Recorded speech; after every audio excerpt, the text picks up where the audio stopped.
चोर की दाढ़ी में तिनका मुहावरा कैसे बना, आए इसकी तारीख जानते हैं। एक मरतबा अकबर बादशाह की अंगूठी खो गई। अकबर बड़ा परेशान हुआ क्योंकि ये उसके बाप का तोहफा और निशानी थी।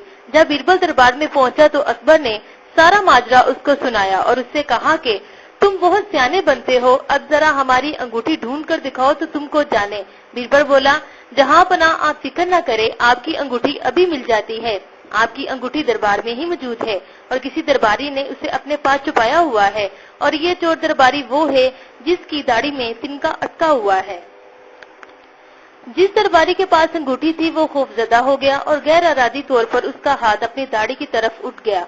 बीरबल की तेज निगाहों ने फौरन उस दरबारी को भाग लिया और उसकी तरफ इशारा करके बोला कि जहां पना यही वो चोर है जिसके पास आपकी अंगूठी है, उसकी तलाशी लीजिए। तलाशी लेने पर अंगूठी बरामद हो गई। अकबर बड़ा हैरान हुआ कि भला बीरबल को चोर का पता कैसे चला। इसीलिए मशहूर हो गया कि चोर की दाढ़ी में तिनका यानी कि मुजरिम का ज़मीर हमेशा खौफजदा होता है।